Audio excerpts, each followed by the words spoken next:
Alright, so I'll be live analyzing this game. I watched until this mark you see right here. I didn't see anything else yet.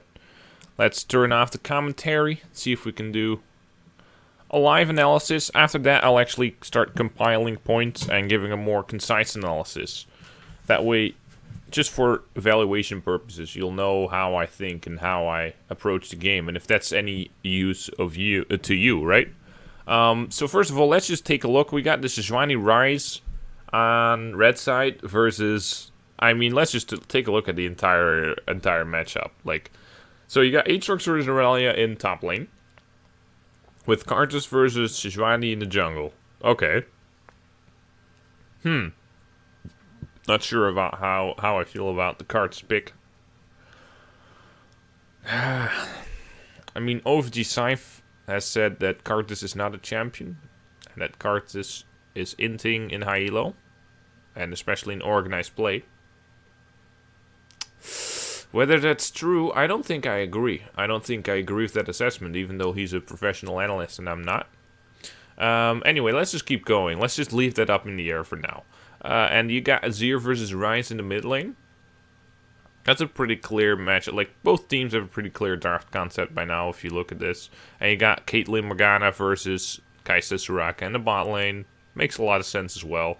So, in a way, you can say that the blue side is saying, we want priority in bot lane. We want to make something happen there. We want dragon control, right?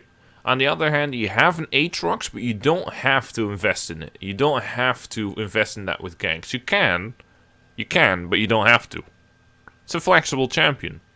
Quite literally, flex pick, flexible. It's everything. Anyway, so, terrible wordplay aside, you got Karthus versus Sejuani. Feel like Karthus is going to be good at controlling, just supporting that bot lane against potentially incoming ganks from Sejuani, and hopefully preventing that mid lane gets rolling and sending the 4-man bot lane. That's going to happen. So Karthus' job is going to be to shadow the Sejuani, especially once it goes from Raptors into mid lane. That would be the most common gank path, right? That is the number one path you want to prevent. Maybe you can set up a pink ward in the bot side, as it won't be traveled and visited as frequently, which means it'll last longer, but you also have that permanent awareness on that side.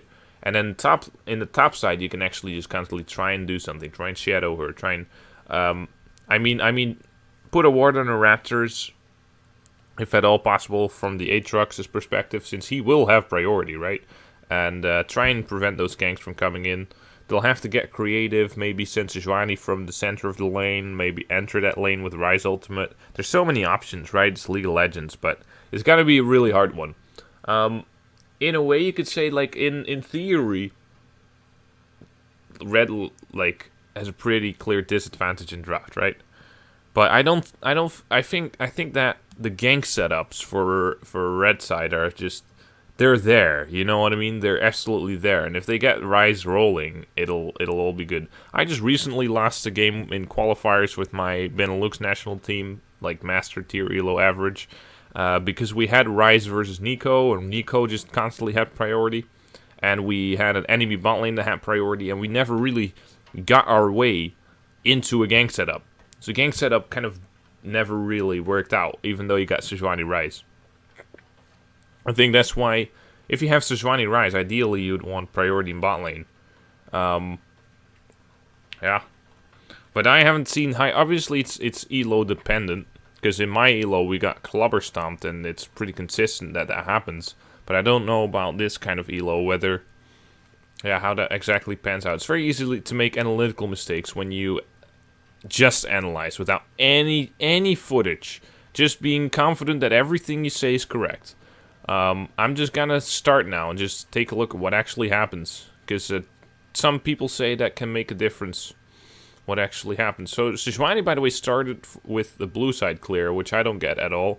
Right now, there's even professional analysis videos out there. Like, there's even skill cap edited videos, on the route where you go red Raptors Krugs or red Krugs Raptors, and you just go mid or top lane, depending on where you are and what ended up happening. So You know, and then essentially the idea is that you can afford to gank, just control the strong side, and you don't even need the vertical jungle to survive, because you'll just get the Krugs and Raptors and hit level 6 at 7 minutes anyway, like you would if you were farming all the time, because the experience you'll get when you're ganking while you're in lane, especially if you get to do the gank successfully and shove the wave out, that is enough experience. That's usually like going to be the equivalent of clearing your bot side. Which is obviously at the cost of the laner that you're also helping getting ahead anyway. Like, that should give you a net benefit, right? Of course, right? Of course, always ganking always means higher risk than full clearing. I mean, not as in, well, obviously if you get invaded, no, but in general, right? Okay, that's a very, very funny one. This is where the elo shines through. It's like, this was a pretty cool play, except that it doesn't work out when you look at the Black Shield. What happens here is what I call rigidity, where you're already set on an idea, and you're not actively looking for the conditions that will verify that you can do it, or the conditions that will verify that you can't do it, right? So you have a current evaluation in your mind of, this is how I'm going to do things, current decisions in your head, but you need to adapt them based on and reevaluate them. And here you can see, it's a pretty short time window, but here you can see, like, look at this, right? Look at this. So here you can see, it's actually just an artifact from me pausing. So actually, like, this is completely impossible. Like, this is way too close. Like, I would have flashed her as well. Obviously, it doesn't mean she should do it. If you don't know the perfect Black Shield maximum range, yeah, this is too perfect. This is too crystal clear. Like, yeah, no, that's not something I would analyze in, like, it's not something I would set the Sejuani aside and say, like, oh, this and this and that. If you don't know the exact range on that, it's still, like, it's just such a clear shot at first blood that I think it makes a lot of sense. Of course, if you have perfect evaluations, then you have perfect gameplay, right? But if you just assume that you don't know every single range perfectly, you're just looking at risk-reward, like, given that I don't know exactly how this is, can I trust in my evaluation, and then should I do it or not? I think in this case it was completely fine to go for it. I mean, obviously, I guess, okay, I got it, okay, actually, one thing I'll say about it, one thing, Morgana, you gotta assume that Morgana is not an idiot. That's part of your evaluation as well. And by that logic, you should assume, if you don't know the range, you should assume she's in range, because why would she not be walking still inside that range? She has a comfortable buffer relative to you anyway. She's not gonna drop anyway. So I guess that's kind of the way you could figure it out. That's not gonna work. Yeah, that's actually, you could say Morgana even can abuse this, right? If you don't know the range, or you're like, I think it's out of range. Morgana knows the range perfectly. She can see the indicator if she's not playing with Smartcast, which I personally don't. I use Shift. I know that's extremely controversial. Some people think that's in thing, but that's besides the point. The point is, she's gonna know that range better than you do, so she can use it to bait. Yeah. Haha. Nice. Lovely. Okay. Aurelia chasing back towards her minion waves that's crashing on the turret. Aatrox gonna use his time back. Sejuani clearing a red buff here. Think about it. So right now, look at it. So right now you got nothing happening in mid lane. Mid lane's base. Aatrox's base. Your red buff and Krugs have spawned. Don't you want to move onto your strongest resources as the laners are getting back into their setup? Now if you want to back now, then everyone's already back by the time you go back on the map. So you're wasting another push, doing absolutely nothing. While if you stay on the map, you're low on resources. Shouldn't you just have based, given that the Aatrox pushed in base and the Ryze was base as well? And just synchronize her shit with what the laners are doing. Excuse my language, I hope that's fine. So that's one point I wanted to mention. Alright, let's see you in the next one. Okay, so part 2. We just finished talking about the setup with the Sejuani here. So right here, Sejuani, I gotta say, this is an interesting one. I just want to analyze this little play here. So, okay, Sejuani donates this buff. Okay. Sure, okay, yeah. That's not what I want to analyze. So first of all, she's donating. What does she do after that? Just think about what's gonna happen next on the map, right? So, Drake is up, and obviously, Herald is not. Bot lane is coming back onto the map. Enemy bot lane is gonna base. Rise is running out of mana. He has the blue buff. I would have to ask in game here, like, hey, what's your mana costs like, and can you sustain that with like no mana and blue buff? Does that give you enough mana per second to just keep spamming abilities? I don't know that. I would need to ask in game. It's not relevant usually for me as a coach. Usually those are the things you can just ask to the players, right? I don't know Rise spell cost by heart in every level. Let's see. So we're gonna take a look, because this is important. If Rise is like, I'm gonna base soon, it affects the decision making of the Sejuani, right? If Rise wants to stay on the map, it affects the Sejuani's decision making as well. Here, if you look at this situation, right? Azir and Karthus are looking for some creative business. Azir's looking to trade under the comfort of being shadowed by Karthus. Notices that the heat gets too high and just goes back instead. Now, Sejuani here, this is an interesting moment in mid lane, right? This is a moment where Rise backs, and this is what I wanted to point out. Now, given that Rise is backing, and given that Aatrox has been shoving, what does that tell you right now? What should Sejuani do as a response? So mid lane is going to be empty, top lane is going to be empty, the jungle top side is going to be empty, and Karthus needs to move on to bot side, where right now Kai'Sa and Zorak are shoving, so that's going to bounce back into them, right? So if Sejuani keeps going on the map, she's going to be like quarter resources, everyone's going to be back into the lanes, bot lane's going to be pushing out, and then she needs to base, and maybe bot lane's going to get dove and dies, or shit happens in mid lane, Karthus ults, like, things are going to go down pretty soon. Karthus, if he routed properly, he should have level 6 by now, but that's besides the point. So, really here, if you think about it... Where's my mouse? Okay, here it is. So if you think about it, I think Sejuani should base. And they could have planned that if they knew like that Rise just wanted to base anyway for some reason. Just whatever, right? Like get the tier last chapter or whatever it is. Like he wants a buy. Go ahead, Rise, but let me know. Because Sejuani wants to move on the map with the Rise, right? Not against the Rise. Okay. Where is this? Like, how recent is this? Upsurge Premier League Week 4. Okay. That's 14th of June, which means it's 2 weeks ago. That's the new Aatrox Ultimate. Okay. Is that gonna work? Like, think about it. Is that gonna work? I don't think that works. Not against an Aatrox to flash if he dodges the ability he should dodge.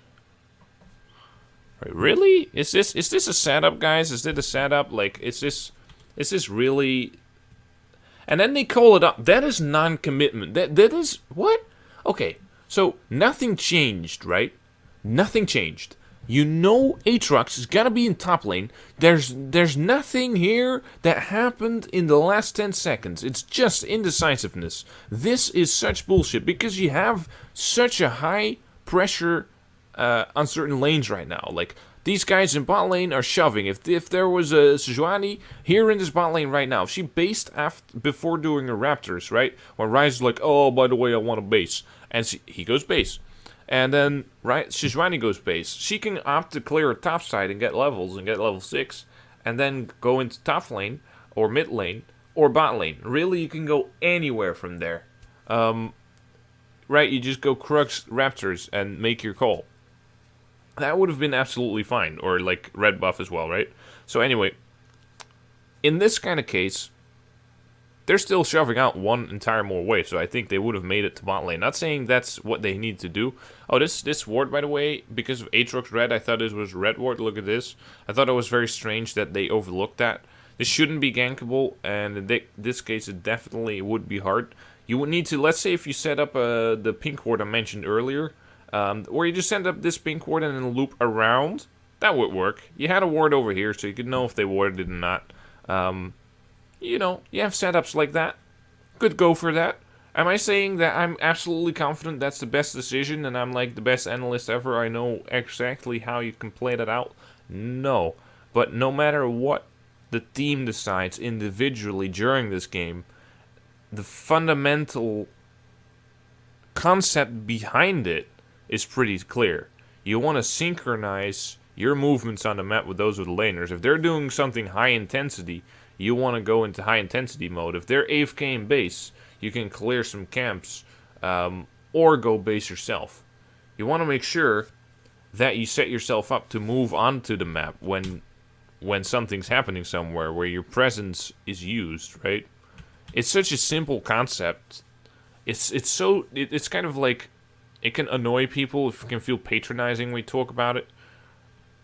But people do need to hear it, right? Just need to be reminded. Essentially, it's like brushing your teeth, right? Nobody thinks, if someone tells you to brush your teeth, it's not because they think that you're too stupid to brush your teeth. It's because you need to be reminded. That's the only reason. You got the right setup here, which is exactly what I want to see personally. I think this shows very well that the whole concept that I was getting gaslighted into on one of my current teams, like, if you don't have priority in this lane, you can't win, and you always just can't move into river. It's like, of course you can, dude. Just buy wards, stall it out. Like, look at the Rise against Azir. Like, he had plenty of times where he's getting shoved in. That doesn't mean that he never has priority. There's this thing called bouncing, and shadowing a lane, and ganking, pressure ganking. There's so many tools you have besides the draft to win something, right? That's such bullshit. So I really feel like this shows how easy you can set things up with the Rise, even if you don't theoretically have priority from the get-go. Perfect.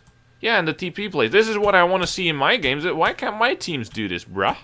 That's what I'm thinking when I see this. Hopefully, VS Purge is going to be excellent at this. I haven't seen you guys play yet. I know No Sam was trying out. I know if he doesn't make the team, that means you guys found someone who you find more suitable, which means that it's a pretty good lineup, since No Sam is not a bad player. So then I'm quite sure we can make coordinated plays like this happen, like with a flick of the wrist. Just like that. Easy. Alright. Back onto the topic. Okay. I really, if I look at this draft, I like that both teams have setups everywhere. That it's both teams haven't been drafting like a triple tank with like one hyper carry, and you better not int as a hyper carry because that's gonna be the end of our entire draft. Or the end of the game because we drafted that way.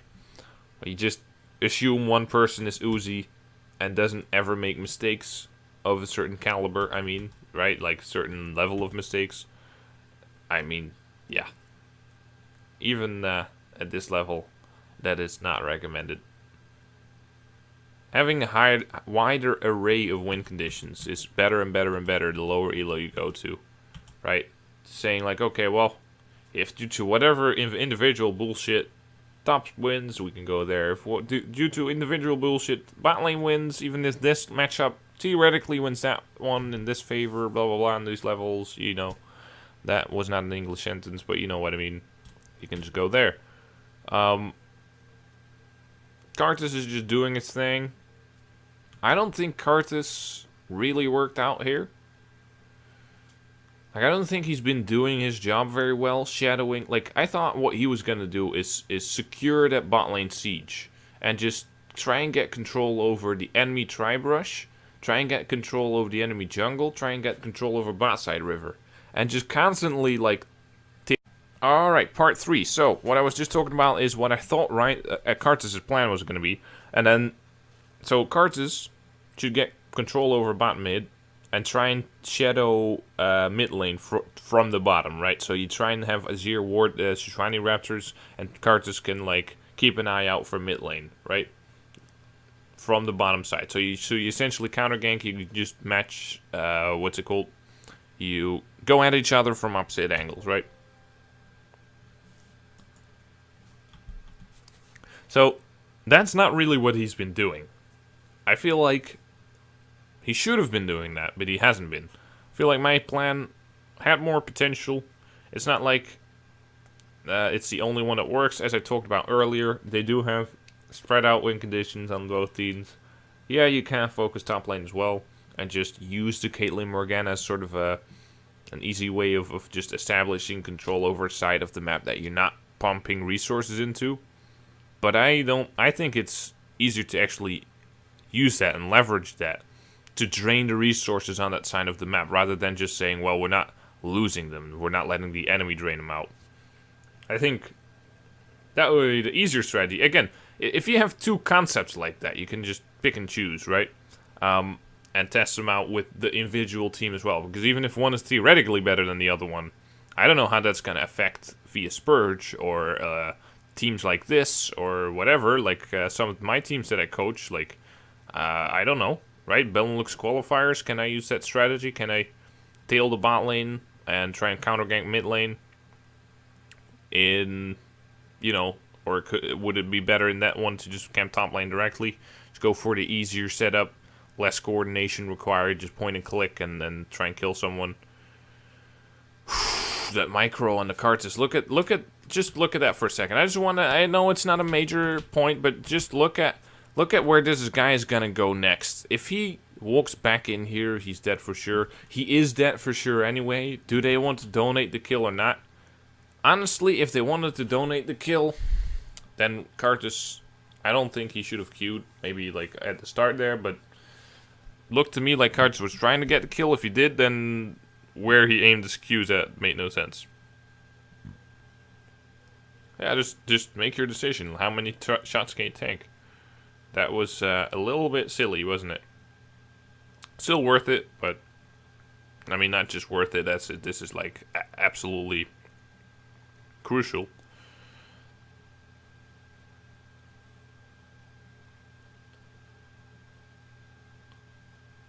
So far, I feel like Sejuani has committed to a top-side-oriented game plan. And Kartus has not committed to much of anything at all. Kartus has just been walking around the jungle, clearing some camps, just looking at the game. So it kind of looks like solo queue, just go where you feel and see what happens. And that's not maybe not the worst approach. But I feel like if Kartus, for example, right now should be on Sejuani's blue, right? He should have been pathing into this blue buff. Even if Sejuani is there, Morgana and Caitlyn have so much control that they can literally walk past that. Azir versus Ryze, I mean, neither side is going to have such a clear priority over the other that there's going to be like 15 seconds of difference. More going to be a case of one person gets there a few seconds earlier. So I don't think that's going to make the difference either way. So I really feel like here, just that passive style, just not scouting anything out, not taking anything, not pressuring anything here, just going directly to your Gromp, and I don't know, they want to kill the Aurelia? What's going to happen? Isn't Aurelia just going to walk backwards? Just seeing that Kartus deviate from his route, just expecting Aurelia to go ooga booga booga booga and just walk in there like that. Again, it's quite the commitment, because right now is when he could have made the decision to invade enemy red. Because we know that Sejuani has her blue buff up, and if she wants to donate that, that means that her red's going to be up for a while, right? Aurelia's base, so she's not going to get there, right? We know her TP timer. You see how much information you would have to make these plays low risk. I say we because that's just how I usually talk. But anyway, so yeah, I really feel like the Kartus is essentially playing like he's scared. Like he's scared to underperform.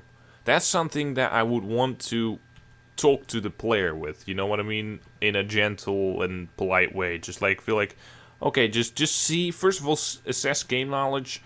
Ask someone in this kind of situation a little bit after, like, what could we do here? Being this jungler. Yeah, we can, like, we know this side is up, blah, blah, blah, blah, blah, and we saw her last over there, so she has to go over here, etc., etc., etc., and then you find out if someone actually doesn't know that this is a possibility, or if they're just scared, you know? Because I understand it's a Karthus, I understand Karthus is not, let's clobber stomp people early game, but there is such a thing as control jungling, and I think this would have been the easiest. It's just like there's too much stuff up for Sejuani to clear, especially if we have an Azir push like this. You know, he could establish some control with that as well. So honestly, I feel like that would have worked out fine. Like, we can always look at the peripherals later, but that should have definitely been on the table.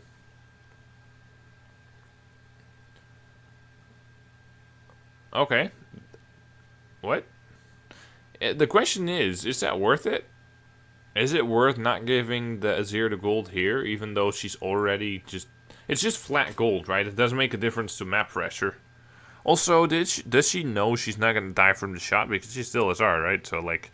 I mean, could I calculate that? I don't think I could calculate that against Azir shots. Like, I don't know the Azir turret shots that well.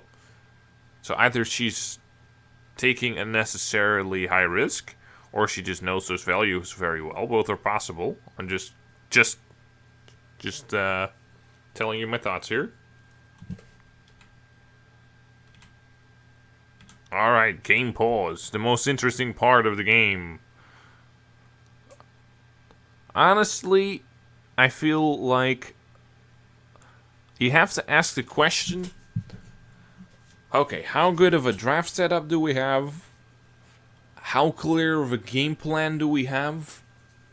And obviously I don't know what these people did in terms of game plans and stuff, but just ask yourself that, like, okay, do we have something on our hands here? Like, what kind of openers do we have in the early game, most of all? And after that, you look at, how are we going to execute that? What are the potential pitfalls? And then you look at, when I look at execution, I look at a couple of things. Obviously, I can't always deal that well with players just analyzing things and reading everything in time and being like, oh, this Morgana's baiting this and blah, blah, blah, blah, blah. I can't really do too much with that beforehand unless I already know that's a big deal or it's a pattern, right, that I see. But the biggest thing here, if I look at this game, I notice there's a lack of creating the initiative on blue side. They didn't go for plays that failed. They didn't overstep their bounds and said, we should have executed that a little better. It wasn't down to execution. It wasn't down to their setups either. It wasn't like they lost in draft, and it wasn't like they didn't have any options in the early game. I just feel like Karthus never was willing to commit to a plan. He never attempted any creative routing plans or ways of getting into a lane. He didn't go for Krug's Raptors, enemy Raptors. He didn't go for, at any stage, at any clear, I'm not saying that's his first clear. And he didn't really go for full commitment on a lane, trying to camp it, really win it. He didn't really get control over the bot lane that already has priority and poke and everything, and try and prevent the Ryze Sejuani that do have a very good gank setup against that priority, right? And make sure that gets completely shut down before it happens. He didn't really commit to any of that. He didn't say, okay, well, screw bot lane. They just have to survive the gank because they have priority. We can just see the Ryze ults coming and we can deal with that. Let's say that was their plan. They could still commit to that by, say, camping top lane. Making sure Aurelia falls behind. Aurelia didn't fall behind. Nobody fell behind. Ryze is ahead. Aurelia is ahead. Aurelia's skill's better. Like, Sejuani, I feel like they're gonna have a much, much better mid game, sorry. And sure, they have I mean, I don't even feel like they outscored. So long story short, what I feel is the biggest problem on the blue side is their lack of trying to follow through a particular game plan. And sure, if I'm like, let's say if I were creating a game plan, then it's up to me to make one that is viable and that works. But even if it was a bad game plan, even if I'm looking at my silver team and I'm like, alright guys, I don't expect you guys to know everything about the game, but the goal is going to be to improve on your current existing knowledge. And that you do by creating a game plan and following through on it. If you don't follow through on one particular thing you're trying to achieve, and literally this card just doesn't snowball top or control the bot side and shadow mid lane or control jungle the Sejuani top side, or even the bot side, again, bot side control, anything that shows initiative that is prone to errors because you're doing things that are meant to be difficult since it's gonna win you a lot if you succeed, you're just clearing some camps all game long. I feel like that was one of the biggest reasons here that blue side lost the early game. Honestly, sorry, red side. What? Blue side. Alright. The colors are, like, screwing me up. Something in my head, there's something about it. I don't know what it is. Anyway, I mean, I think we all know who's ahead here. Even though the gold difference is only 600, that's not a lot.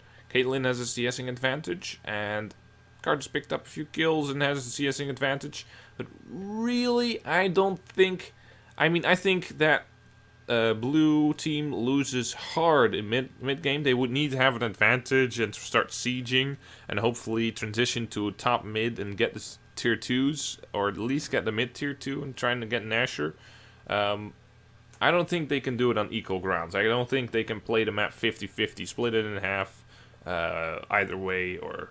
Yeah, I don't think that works against the Sejuani Rise. They're just gonna face way too many situations like this where they get picked off exactly what's happening here. And then they do need to be a little careful, but ends in the fucking Clown Fiesta.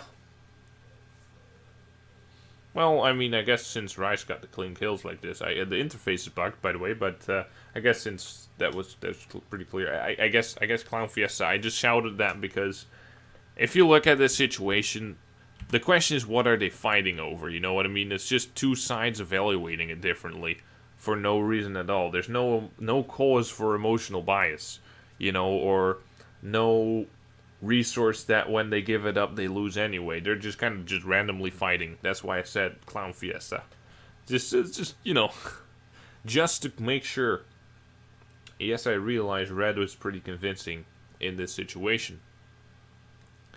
I think even though that's where now they got most of their gold lead from, unless I was misreading it earlier. I don't think I was misreading it. Yeah, anyway, it doesn't matter. Like, it's not relevant. The goal is an artifact of, or like a consequence of the game state right now. It's not like the game state followed from the gold lead, right? It's not like, at that moment, red team had practically no gold advantage. Practically none at all. So it's not like you can say, well, they won because they had more items. No, that wasn't the case at all. Alright, so, I mean, honestly, I usually, if you lose this hard early on, then obviously the mid game becomes kind of pointless. What's happening here? So, I think if you look at Aurelia here, Aurelia has ult, so she should be trying to use that to disengage, because this is gonna be their shot. This is gonna be their shot. You know what I mean? If they don't make it work here, they don't make it work anywhere. Okay, she just flashes out. Yeah, that's completely fine. I think that was needed. I think they're doing fine here. They don't have the best anti-siege comp, right?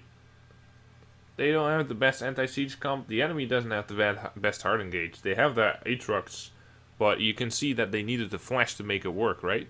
So they just ended up trading flashes, which, my dear lord, if that's your best engage setup in the entire game, like flash, like ult flash Q, and that just ends in trading flashes. Woo!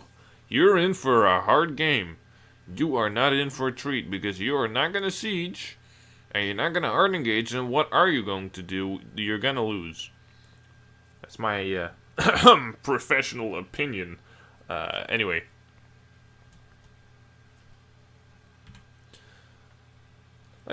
Sometimes I have to remind myself to not take everything as serious. I feel like I do the best analyses when I'm having fun. Sometimes I'm like so obsessed with trying to say something that's going to be correct, and then I realize if I obsess over correctness, usually I just completely lose track of oversight, and that's what makes me incorrect. Isn't that funny? Isn't that nice? Funny how that works, right? That is. You have to have that little bit of spontaneity in analysis. Just say what you think. Just look at it. Just look at what you see. Okay, look at what you see. You're like, okay, these guys are huddling up towards mid lane, and like just look at what you think. Okay, well, if they know that, just spontaneously thinking, like, can I make a point out of this? Well, if they know that Aurelia and Soraka are top lane, which they should know, then why go 3-man? Shouldn't the Karthus go to his Raptors? And look at Karthus going back and forth and back and forth. What's going to be the last line of defense here? Are they going to, like, this Karthus, is he tailing the top side for a reason or what? Because if I were Aurelia, Sejuani, and whatever, I would not be looking for an engage here when Ryze is on our tier 2. I feel like they're trying to think about the immediate threats, about the worst case scenario. What if they go for another dive? They want to dive me. That's what they did last time. And they don't really get that general oversight. Just try and be like, as the saying goes by this whatever Zen master is, like, the perfect man occupies his mind like a mirror. It does not grasp, it does not ignore, right? It does not keep, it just reflects, right? You're just looking at the situation, you look at where everyone is, and you go, what's the point, right? Okay, I guess they're sieging now. Is that what their comp does? No, it's not, but they're sieging right now. For good reason, I think it's fine, right? But the point is, that naturally leads to a certain response. That naturally leads to, okay, well, they're sieging and they're ahead, so they're gonna get turrets. Establish our last line of defense. Where are we gonna just run them down? When is that gonna be? And how do we... What do we do before that time? And honestly, if you determine what the red team wants to do, you try and cross their plans. You're like, okay, well, they don't want to hard engage, right? They just want to siege. That's what we already established is what they're doing. If Ryze is bot lane, they are not going to hard engage and dive top lane. Look at the cautiousness on red team here. Look at that. And then ask yourself, were they planning on doing a dive? And could I have known? And then I think your only answer is, geez, why didn't I just secure my Raptors? Maybe because we know where Sejuani is and that everyone's on the map, you can just sneak in there and look at their bottom side jungle. See if you can at any point maybe get some Baron control. Let's say you know Sejuani and Ryze are on blue buff. Hey, maybe I can set up a trap at Baron. Baron's gonna spawn. Would make sense if they wanted to do it 20 minutes. You know, maybe that's my window. This is like high risk, high reward, right? This is not a consistent plan. Not at all.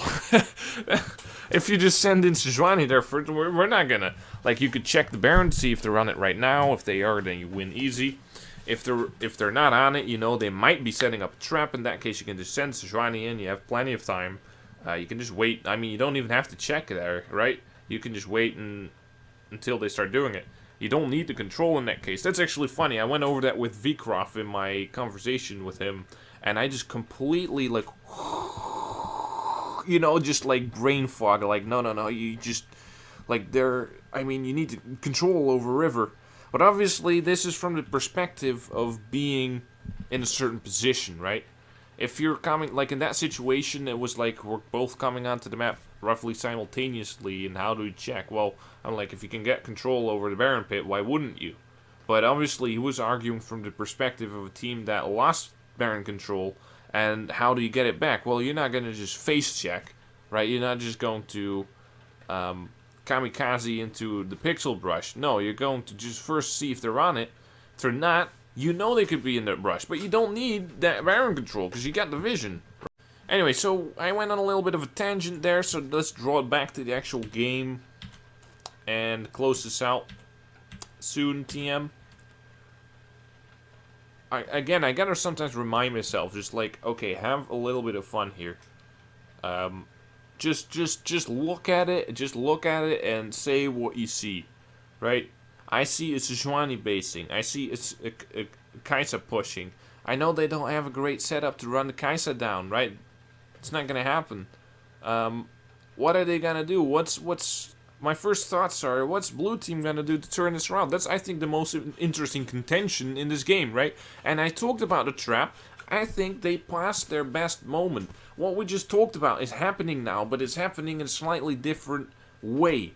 They should have done that when Sejuani was bot side. When you have the biggest chance that a Soraka autopilots for a second, there's no clear communication roles on the enemy team, or they divided it in such a way that a Soraka can just go in somewhere, overstep for like 5 seconds, and walk to the pixel brush and nobody calls her back.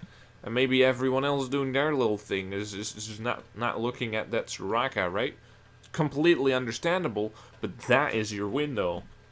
That is your opportunity. And we can see that the red team is not having any of this. Kai'Sa's gonna get the red buff, doesn't need to base because she'll regen from the red buff. And honestly, red team can ignore the Baron, right? Red team can essentially just play the map and just wait. And they're not in a rush. They're not gonna get outskilled with a 7-1 rise for the next 25 minutes. Yeah, no, it's not gonna happen. Like, right now, I don't know how much gold Kai'Sa's sitting on, but Kai'Sa's going back, and I guess he gets her second item because it does look like that would be just about time, huh?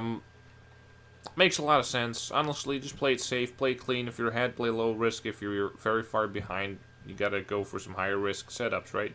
Be sensible about it. There's a limit to what high risk. There's always this contention about what high risk actually means in actual decisions in game, but that's a general idea, right? And if we look at red team now, you have double TP. Do you even send someone bot lane? Do you even care about the Aatrox? Do you not just go top lane straight away, start the Baron right now with Kai'Sa, and have Sejuani tank, Kai'Sa kill it, Soraka is that little middle layer between Kai'Sa and the enemy team, and then you got your front line. You got some hard CC on the rise. You got your Irelia. You make sure you don't fan out too much. Give the Sejuani an opportunity to jump in if they do actually contest very heavily. You start really pounding on the rise Irelia, threatening the Soraka. But honestly, I think top bot lane, I understand. So I understand. Okay, I like anyone else understands that bot lane TP into Nashor Pit is a thing, but that takes 4.5 seconds. A fight can be over after 4.5 seconds. It's still a liability. A lot of teams say, yeah, I have TP. They don't say, do I need to actually use it? Because if you have this big a lead, you're just thinking, how could I screw this up? Just minimize risk. If you don't need that Aurelion bot lane, why would you send her bot lane? I don't really understand the itemization here. If you're this far ahead, why not just itemize for something like a Sterox? Or is that not something Irelia goes for anymore? Honestly, is that not like this? Am I saying something weird here? I don't. Isn't that a completely standard item on Irelia? Am I wrong? I don't know. I don't think I'm wrong. Maybe I am. Who knows? Anyway, so bot lane is a dead lane. There's no tier 2, there's no dragon, there's nothing in bot lane. So, Irelia is gonna split push. I guess it works just fine. I'm just asking myself whether this is necessary. Against their team is pretty horrible pick. They have a rise with Banshees and whatchamacallit, Seraph's Embrace. So the risk is pretty minimal. They do choke him out here. I don't think there's any reason to start the Baron. There's no reason at all, because they're gonna have to send probably 2 people into the bot lane. Really, I don't see who can just hold against Irelia right now without like if Aatrox does it, she's gonna get the inhibitor out of the way, I think. So I don't see that working out either. At this point, there's no reason. You don't need Nasher, right? You don't need it. You don't need to put yourself in that tiny amount of risk that you miss a smite, the tiny amount of risk that the TP comes in too late, the tiny amount of risk. Are there any other scenarios that mid lane gets engaged on because mid lane split up? This is to me. This looks like no, don't do it, don't do it. Just let the look at this, right? Irelia is not looking to get on the map because we don't know where the Aatrox is. She TP's here and we're going to commit to the Nasher play. I don't like it one bit. I really don't think this is what we want to go for. But look at that! Look at that! Look at that! That I think is a great example. Now just imagine those margins of error, right? And anything going wrong. Like, that is such a good example. Kai'Sa getting the Baron. Think about it. Have we ever seen a Janna Tornado steal a Nasher in pro play? I remember that. Can we imagine here in the Azir Flash, can we imagine something going wrong on this Nasher? I can. I've seen it in this kind of elo, in higher elo and lower elo. I've seen it everywhere. And of course it's like a last defense, right? I know that this is not favorable for the blue team at all. They just get crushed. It's not a big deal. That's not the point. I think the point is you should be cleaning this up. I feel like there would be no reason to have anyone die at all. There should be no triple kill. There should be no contention. You get a quadra kill. Sejuani surviving with 1 HP. And why? Why is it this close? The reason is because you started Baron even though Irelia was splitting bot lane. I think you should have 5-man towards Nasher. And if you're gonna split with Irelia going for like this Wit's End build and stuff, which she didn't complete but she had attack speed and stuff, at least, I should stop saying stuff, at least hold off and just control. Don't initiate it. Just let Irelia get the Nexus turret, and if Aatrox does respond, get Irelia in and then start fighting. And then start Nasher. And then do what you want to do. Again, widen those margins of errors. What happens when someone does a wild turtle? Or does an X-Smithy? Or whatever, right? Anything, and I'm purposely mentioning, like, this happens in higher elo. This happens in pro play. All you gotta do is lower your risk at this stage of the game. That's the only thing that's interesting to talk about when one side is this clearly winning. Because I can talk about micro, what's that gonna do if you're this far behind as blue team. It's not interesting in my mind. Maybe something, but I can't imagine.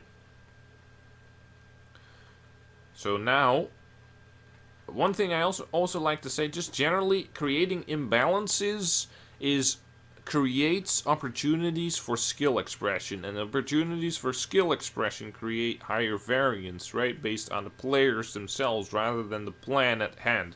If the plan at hand and the values, right, are in your favor and you win a stat check, you want the stat check, you want to prevent imbalances. Right, just like Command & Conquer Rivals. If you got level 13s versus level 10s, the level 10's gonna spam little units and micro them everywhere. Why? Because you lose the stat check.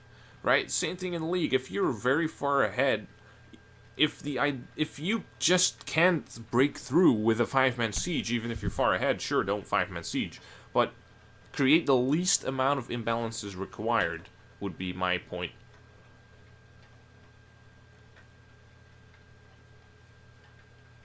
Again, it's all about risk management. And that's just another example of it. It's just another point to talk about that. Something, obviously, I'm trying to create as many points as I can. Usually I just sort them by relevance and just tentatively bring them up with the team, see what they can identify with. Something I feel like they're gonna respond to and try and improve on. If they're like, huh, what? I mean, obviously, if you talk about individual plays, it might go, well, but we can split push and go Nasher. That's fine. Yeah, I know it's fine. That's not the point. The point is risk management, not that the play doesn't work. And then it's like, yeah, well, we mismicroed this and that, and that's why this went wrong. Like, yeah, I know. And why was one player given so much power that one misstep can cost us the game when we're this far ahead. Well, that's what risk management means, right? Look at how... Alright, so look at how close this game looks and ask yourself why that is, right? And that's what I mean. It looks close because the team that's far ahead isn't managing their risk and just closing it out simply and easily. They're like, hey, let's 1-2-2 split and make one of the most, like, distributed plays. And let's say you have one person, let's say you do have a little bit of organization in your communications, and you have a shot caller that does his job, and you have a functioning team as a 5-man group. If you have a 5-man team, fine, everyone does their part. But now you're 1-2-2, and you got a top laner that might not be as communicative, that has to communicate with the rest of the team because he's splitting, but you also have 2 people in bot lane. They have to, like, but they're not the bot lane unit that always functions together. It's like a Caitlyn and whatever, or what is it, like a Ryze and Sejuani, and everyone split up. And everyone needs to coordinate with each other, synchronize the waves or whatever, hold back somewhere. It's gonna be way, way, way harder than if you just 5-man, right? Or 4-on-1 even. Just something simple. Something like, okay, rally can split push, everyone else group up. Set up slow push and group up. So you send 7 players, nice. 1-3-1, and that one person is just gonna, like, clear... set it up in the slow push. You know, we all know how slow push setups work. That's it. Just 4-man mid lane. And even if it's like mid lane because the tier 2 is up, or bot lane because there's like if there's a better wave setup or a better turret to get, and then how important it is to actually create distance between top and by going top and bot lane, because it's just geometrically, you know, it's further apart. It's going to be a secondary thing, right? If the wave position is brilliant in the mid lane, you're going to go mid lane 4-man. That's just common sense, right? Alright, so I'd like to see this game brought to a close because I'm getting kind of tired of seeing 2 teams just dabble around. Cards dabbled around in the early game. I feel like the blue team dabbled around in the early game and didn't have a clear concept to work off of. They didn't really seem prepared. Doing one specific thing. Like, okay, Cartus is going to control the bot side. How is he going to do that? This and this and this way. It doesn't feel like that. It just felt like he just cleared some camps and went base. And then cleared some camps and then, I don't know, like looked if mid lane was warded and went base. Like, it really didn't feel like he achieved much. And then, red team, right? Okay, we got everything we wanted. Now let's just safely and soundly play this out. Just, okay, so Aurelia, you can go and split. We're just gonna sit back here and not do anything until someone responds, right? Honestly, I think they should be mid lane, and if someone responds, you can catch them on a rotation as well. Like, you can catch people on a rotation. When Aatrox goes MIA, goes towards bot lane, you can have someone else sit in the jungle, like the Sejuani. You can have 3 people mid, and just push them in like that. Try and catch them out in their rotation. That would be a really easy, neat, clean way of closing it out, because everyone's close together. There's no imbalances. There's just 5 people that are ready to respond, right? You're all committing to the same area of the map. So even though you're not grouped up as 5, you're still creating, and like, essentially preventing imbalances. You're just essentially it's still considered grouping up. Like, even though you have a bit of distance in between, if you're at the tier 3s, mid and bot lane, you're so close to one another. If one person is in river and can tie everything together, you got a bit of disengage. And the enemy lacks hard engage. That's the most important one. If the enemy has tons and tons of hard engage, then you need to manage the risk more if you're ahead, right? And make sure that they don't get a hard engage. I mean, obviously, it's common sense, right? It all follows from constantly evaluating your win conditions, you could say. Because in a way, you could say, if you're very far ahead, you can have compositional win conditions, but you can also have, what would I call it? Win conditions based on the game state. So, if the game state is enemy has 3 inhibitors down, then the only way you're going to lose is if people AFK, people rage at each other and go AFK. If, I don't know, something more viable, like, I don't know, you just split up, and then one person goes base, and the other person goes base, desynchronized backing. So just creating all sorts of tempo imbalances, making positional imbalances by splitting. Everything is unbalanced or imbalanced. Everyone's all over the place. That's the only way you're gonna get hard engaged and maybe lose a fight, lose a Baron. They stall it out some more, win another fight. You see, you know how it goes. You've all played that solo queue game that you lost. And then they got absolutely fucking clobber smashed. I don't even know what the setup was. I wasn't paying attention to that. I mean, honestly, I don't see this non-committal, like, what is this non-committal engage setup here on, like, in Aurelia? It's, like, with minions to space around, which, obviously, she had flash as well, like, it's just not an engage setup. You have Caitlyn Morgana, like, if you catch someone out, fine, right? If you catch the Soraka, sure, with the bind, then go pop her with everyone, and at least you get one kill. Do you win that 4v5? I don't even know for sure if you win that. I'm not a professional analyst. I can't map that out in my mind perfectly. I'm not going to pretend to be someone I'm not. But what I do know is that this is one of the worst setups I've ever seen to try and engage on. This is not even remotely close to that kind of scenario where you at least get a pick and then just press the trigger. I mean, you get the Aatrox resets. Yeah, sure, that can work. Yeah, sure. Go for it. What else are you going to do? Like, what better opportunity is there? It's not even a question at that point.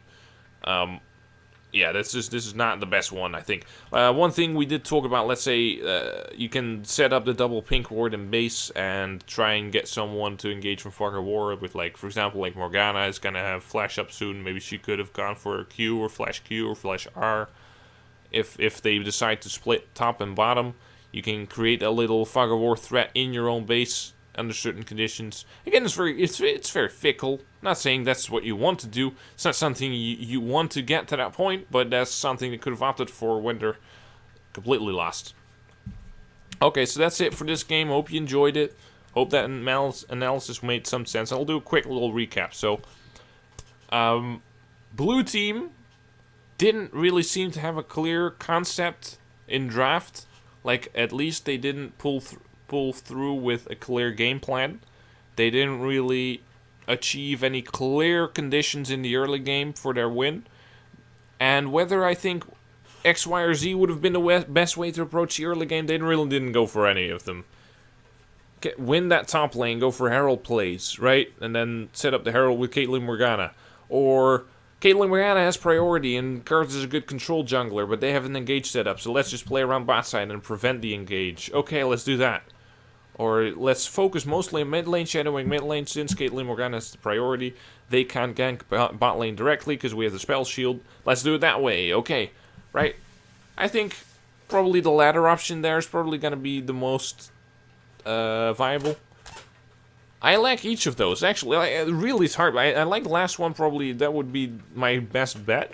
But I think any of those would have worked. But his approach was, I'm just going to clear a few camps and gank top lane once, and then go bot lane, and then go, like, mid lane, and then go clear some more camps, and I don't know, he never, let's say if he wants to power farm, okay, that's a strategy. Let's, like, Sejuani at some point went base with both sides up. Let's go and get her Raptor's Red Krugs, since she's gonna donate Rice Blue buff, right?